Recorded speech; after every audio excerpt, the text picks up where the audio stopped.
आशा करता हूं आप सब बहुत अच्छे होंगे। मेरा नाम है सिद्धांत अग्निहोत्री। स्टडी ग्लोस पे आपका बहुत बहुत स्वागत है। आज पर्सनालिटी डेवलपमेंट के कोर्स का आखिरी दिन है, लास्ट डे है सेल का, तो make the best out of it. 250 रुपए का भी ये कोर्स मिल रहा है, 30% ऑफ है। ग्रोथ कूपन कोड आप यूज करेंगे। 25 के करीब लेक्चर्स, 50 किताबों का रिव्यू, एक एक लेक्चर 1.5 से 2 घंटे का, आपकी लाइफ बदल जाएगी। डिटैचमेंट की मैंने बहुत खोला है पूरा डिटैचमेंट, आप कैसे अपने आप को डिटैच हो। लेकिन समाज आपको परेशान कर रहा है। समाज जो है वो आपको गालियां दे रहा है, लोग आपको गालियां दे रहे हैं, लोग आपको परेशान कर रहे हैं, आपका परिवार आपको परेशान कर रहा है। परेशान परेशान परेशान परेशान, तो क्या करें, क्या कर सकते हैं? जो मैं बोल रहा हूं बस वो करिए और बहुत ही ध्यान से सुनिएगा। इनमें से एक भी अगर आप पकड़ लेंगे आपको तुरंत फायदा होगा। तो याद रखिएगा कि समाज आपको गालियां क्यों दे रहा है। कोई आपको गालियां क्यों दे रहा है? क्योंकि आप उनको अपनी गालियां दिलवा रहे हो, आप उनको मौका दे रहे हो। ठीक है, मैंने आर्ट ऑफ डिसिप्लिन, जो ये पूरा मैंने 2 घंटे का सेशन लिया था, उसमें ये बताया भी है कि भाई अगर दूसरा आपको गालियां देगा, वो उसको आपने मौका दिया। कैसे मौका दिया आपने? आपने हो सकता है अपनी सेल्फ वर्थ उनके सामने गिराई हो, आपने बहुत सारी चीजें बता दी हो, अपने प्लान्स बता दिए हो। तो हमेशा याद रखना, ये एक डिटैचमेंट फॉर्मूला होता है कि अपने आप को पूरा खोलो नहीं किसी के सामने, अपने आप को स्ट्रांग दिखाना पड़ता है। चाणक्य की नीति में बताया, आचार्य चाणक्य बोलते कि आपको ताकतवर रहना पड़ेगा, जैसे को तैसा। वैसे आप मूर्खों से मत उलझिए, लेकिन कभी कभी अगर आपकी डिग्निटी की बात हो तो आप लड़िए। अगर आपको कोई क्रिटिसाइज कर रहा है तो आप लड़िए, बिना बात के। अगर कोई गालियां दे रहा है, मूर्ख है तो कोई बात नहीं।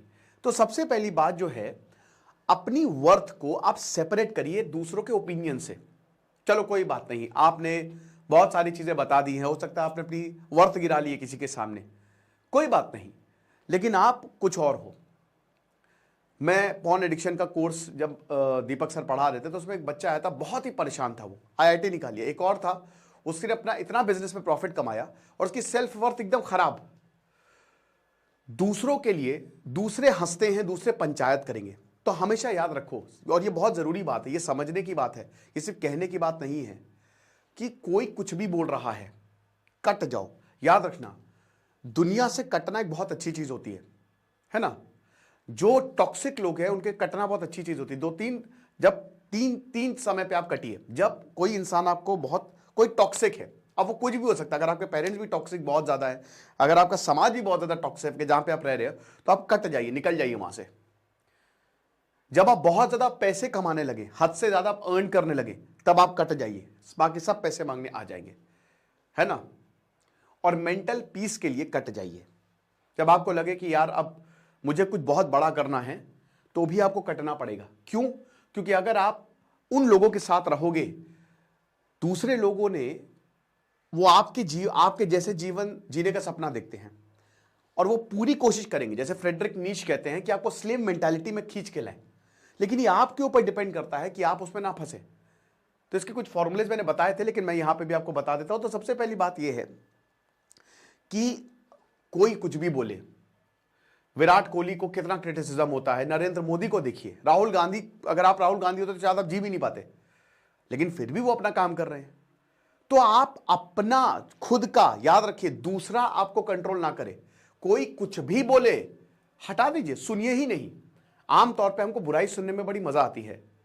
जब ग्रेग चैपल कंट्रोवर्सी हुई थी, तो कोई भी प्लेयर जो है वो न्यूज को फॉलो ही नहीं कर रहा था, हटा दे रहा था, तो वो उससे इफेक्ट ही नहीं हो रहे थे।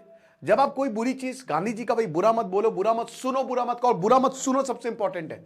बुरा सुनो नहीं, कोई भी लग रहा है हटा दो उसे। अरे ठीक है, उनका ओपिनियन है, I will prove them wrong, और I will prove them wrong क्यों भाई, मुझे अपना काम करना है। तो जो दूसरे का ओपिनियन है, उससे do not move with that. वो उनका ओपिनियन है, वो जो भी बोले वो नहीं चाहते, ये माइंड में बिठाएं। जब भी आपको, सिर्फ कहने की बात नहीं, जब भी आपको कोई, अगर मान लीजिए कोई पंचायत करे आपकी, कोई बुरा बोले, तो आपको अपने आप से ये बोलना है, समझाइए और महसूस करिए इसके कि भाई वो उनकी प्रॉब्लम है, मेरी प्रॉब्लम नहीं है, और आगे बढ़िए, है ना। तो क्योंकि आप देखिए, दूसरे के परसेप्शन को कभी नहीं बदल सकते, आप कितना भी कुछ कर लें, लेकिन अगर कोई दूसरा इंसान कुछ भी आपके बारे में सोच रहा है। महात्मा गांधी ने जब साबरमती आश्रम खोला, तो पता है कितने लोग उनको गाली देने आ गए थे कि तुम कैसे ये जो दलित हैं या जो पिछड़ा वर्ग है, तुम कैसे इनको अपने आश्रम में ले सकते हो। भक्ति मूवमेंट में कितने संतों को गालियां पड़ी थी, लेकिन उन्होंने वो काम किया, वो किया उन्होंने काम, क्योंकि उनको वो काम करना था। तो जब भी आप तगड़ा काम करेंगे तो आपको गालियां पड़ेंगी पड़ेंगी, क्योंकि आप समाज के रूल्स के विरुद्ध जा रहे हो। लेकिन आपको ये सोचना पड़ेगा खुशी क्या। देखिए, जो आपको खुशी देती है आप वही काम करें, सबसे बेस्ट, ठीक है। क्योंकि लोगों को लगता है कि वो अपने हिसाब से देखते हैं। अब जैसे मान लीजिए कि आप कि कोई आपने जानवरों का एनजीओ खोला है ना, डॉग का एनजीओ खोला। अब हो सकता है किसी इंसान को डॉग ना पसंद हो, अब वो बोलेगा कि तुमने कुत्ते का एनजीओ है तो काटते रहते हैं, तो अब उसकी वजह से क्या आप अपना बिजनेस चेंज करोगे? नहीं। लोग अपने हिसाब से आपकी स्टोरी बनाते हैं, वो उनका वर्जन है, तो उनके वर्जन को उनके साथ रहने दो, अपने साथ मत जोड़ो, ठीक है ना। क्योंकि आपका वर्थ कभी हमेशा एक ही रहेगा, समझ रहे हो। तो ये है, तो अपने आप को समझाइए कि उनका है, और ज्यादा अगर टॉक्सिक हो रहा है तो हट जाइए, बिल्कुल walk away, no need to उनसे कनेक्ट होने की बात नहीं है। उसके बाद एक चीज हमेशा याद रखिए, दूसरे के फट्टों में टांग नहीं अड़ाने का। स्टॉप सॉल्विंग योर मतलब अदर्स प्रॉब्लम, आप अपनी प्रॉब्लम सॉल्व करिए। आपको लगता है कि आप बहुत बड़े ज्ञानी हैं, राय है, इस दुनिया में हर कोई समझदार है। ज्यादातर लोग आपसे वैलिडेशन चाहते हैं, ठीक है। मैंने क्या बताया कि दूसरा आपको गालियां दे रहा है, आप उनको मौका दे रहे हो गाली देने का, है ना, क्योंकि आप बहुत ज्यादा घुस रहे हो। आप घुसोगे, अपनी प्रॉब्लम शेयर करोगे, अपनी लाइफ के बारे में बताओगे, ओवर फ्रेंडली होगे, तो दूसरा इंसान तुमको कंट्रोल करेगा ही करेगा, वो तुमको अपनी बपौती समझेगा। तो हमेशा याद रखना कि हर बैटल तुम्हारा वॉर नहीं है, तुम्हारा युद्ध। बैटल और युद्ध में अलग अंतर है, याद रखना। युद्ध बहुत बड़ा होता है और लड़ाइयां उसका पार्ट होती है। तो दूसरे की बैटल या हर एक बैटल तुम्हारे युद्ध का पार्ट नहीं है। तुमको कोई बहुत बड़ा बिजनेस खड़ा करना है, तुम उसके लिए पाई पाई जोड़ रहे हो। पता चला कि तुम्हारा फ्रेंड जो है वो बहुत परेशान है, वो तुमसे मदद मांगने आया, तुमने अपने पैसे उसको दे दिए। कोई जेन्युइन प्रॉब्लम हो, ठीक है, लेकिन आमतौर पे बस ऐसे ही लोग पैसे ले जाते हैं। तो चाणक्य भी कहते हैं कि ये मत करो, उधार वापस नहीं आने वाला। तो वो प्रॉब्लम तुम्हारी नहीं है, बोलो ना, सीधा ताल ठोक के बोलो। बोलो कि भाई मैं नहीं मदद कर पाऊंगा यार, मैं नहीं हो पाएगा मुझसे। और अगर अगला इंसान इस बात पे गुस्सा जाए तो इसका मतलब वो तुम्हारी जिंदगी में रहने लायक नहीं है। तुम समझ रहे हो मेरी बात? वो तुम्हारी जिंदगी में रहने, डोनाल्ड ट्रंप बहुत मीन है, एलॉन मस्क के साथ और बिल गेट्स के साथ काम करना तो बहुत ही मुश्किल था। स्टीव जॉब बहुत अच्छे बॉस नहीं थे, लेकिन ये उनका काम करने का तरीका था। आप मेरे साथ रह सकते हो तो रहो, वरना भाड़ में जाओ। 100 लोग हैं लाइन में, आपको अनफॉर्चुनेटली ये एटीट्यूड लाना पड़ेगा कि हर बैटल आपकी नहीं है, हर किसी के फट्टे में टांग मत अड़ाओ और सबकी मदद करने मत जाओ, ठीक है। आप देखिए, you can care without caring यार। महात्मा गांधी से लेकर आचार्य विनोबा भावे तक उन्होंने बड़ी प्रॉब्लम सॉल्व की। आप बड़ी प्रॉब्लम सॉल्व करिए, बड़ी प्रॉब्लम सॉल्व करने के लिए आगे बढ़िए। आपका जो फोकस है आप उससे इधर उधर मत होइए, और अगर आपको कोई हिला रहा है, ठीक है, तो उसको ही हटा दीजिए कि ना, ये चीज है। इमोशनल बाउंड्रीज रखिए, क्योंकि emotional boundaries is equal to mental freedom. ये मैंने बताया है जब रीवायरिंग योर ब्रेन, ठीक है, understanding the mind and universe में जब मैंने 8 रूल बताया तो बताया है कि किस तरीके से आप अपने ब्रेन को और इमोशनल बाउंड्रीज सेट करना कितना जरूरी है। क्योंकि मेन चीज आपको खुश रहना है, बढ़िया बढ़िया हार्मोन्स निकले, न्यूरोट्रांसमीटर्स निकले, ऑक्सीटोसिन, डोपामीन, एंडोर्फिन्स, ये सब निकले, ग्लूटामेट, बढ़िया मजा आए आपको। और वो तभी आएगा जब आप अपना काम करेंगे, ना कि किसी दूसरे का, ठीक है। तो याद रखिएगा कि वो उनकी प्रॉब्लम है, और उनकी प्रॉब्लम को अपनी प्रॉब्लम मत बनाइए, क्योंकि इससे ऋणानुबंधन नाम सुना है, इससे उनकी प्रॉब्लम, जो उनकी प्रॉब्लम है, वो आपकी लाइफ में दिखने लगेगी। देखिए, हर किसी को एक्सप्लेन करना बंद करिए। कई बार क्या होता है, डिटैचमेंट, या अगर समाज गालियां दे रहा है तो हम बहुत ज्यादा एक्सप्लेन करने लगते हैं, ठीक है, हद से ज्यादा। ये रिलेशनशिप में बहुत होता है, जहां पे आपको एक्सप्लेनेशन की जरूरत पड़े वो सही नहीं है। करिए एक्सप्लेन, लेकिन अगला इंसान इतना ज्यादा समझदार होना चाहिए। ये आपकी जर्नी है लाइफ की, और ये आपके ऊपर डिपेंड करता है कि आप कैसे जी रहे हैं। इन्वेस्टमेंट ट्रॉमा होता है कि दूसरे के एक्सपेक्टेशन पे जीना, और हम जो भारतीय स्पेशली लड़के जो है ना, वो ऐसे ही जी रहे हैं, हम दूसरों के एक्सपेक्टेशन पे जी रहे हैं। याद रखिएगा कि कुछ लोग आपको मिसअंडरस्टैंड करेंगे। मैंने बताया था नेगेटिविटी एंड सोल्यूशन और व्हाई बैड हैबिट्स में, मैंने 4 किताबों का रिव्यू किया था, तो उसमें बताया था कि ऐसे लोगों से कैसे डील करें। लोग करेंगे आपको अंडरस्टैंड, लोग परेशान करेंगे आपको, लोग अजीबोगरीब बिहेवियर करेंगे, है ना। बी आर अम्बेडकर को तो लोग मारने के लिए आ गए थे, है ना। भगत सिंह तो पूरे ब्रिटिश की आंख का नासूर थे कि यार कैसे कर रहा है ये आदमी, लेकिन उन्होंने तबाही मचाई। तो याद रखिएगा कि आपका जो सच है वो आपका है, आपको पता है ना, बस आपको पता है सच्चाई क्या है, दैट्स इट। एक बार समझाइए, नहीं समझे अब नहीं समझाना, इतनी एनर्जी नहीं है मेरे पास, फालतू का ड्रामा है। वो इंसान को होगा तो आपके पास आएगा, और अगर नहीं आ रहा है तो अच्छी बात है। फालतू के लोग आपको जा रहे हैं, तो हमेशा याद रखिएगा कि कोई भी डिसीजन अगर आप ले वो आपके लिए काम कर रहा है, दैट्स इट। अब इसमें कुछ भी हो सकता है भाई, अगर कोई 2 लोग डाइवोर्स ले रहे हैं तो वो डिसीजन उनके लिए काम कर रहा है, हमको क्या जरूरत है बीच में टांग अड़ाने की। कुछ भी हो, मेंटल पीस के लिए, मेंटल फ्रीडम के लिए, खुशी के लिए आपको कोई भी डिसीजन लेना पड़े अच्छा पॉजिटिव सेंस में, आप वो लीजिए, समझ रहे हो। तो ये हिसाब किताब है। उसके बाद याद रखिए कि आउटकम आपके हाथ में नहीं है। अब देखिए ऐसा क्यों कहते हैं भाई, कहते हैं ना कि गीता में ये लिखा है कि आप फल की चिंता मत करो, क्योंकि फल तुम्हारे हाथ में है ही नहीं। वो नहीं, कुछ भी हो सकता है मेरे भाई। जो प्लान करते प्लान करिए, जरूरी नहीं कि वो आपके अकॉर्डिंग हो, तो प्रेजेंट में जीजिए।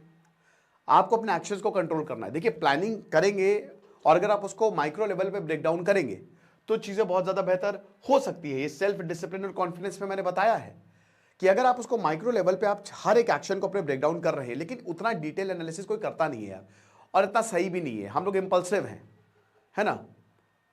तो द थिंग इज कि अपने एक्शंस को कंट्रोल करिए।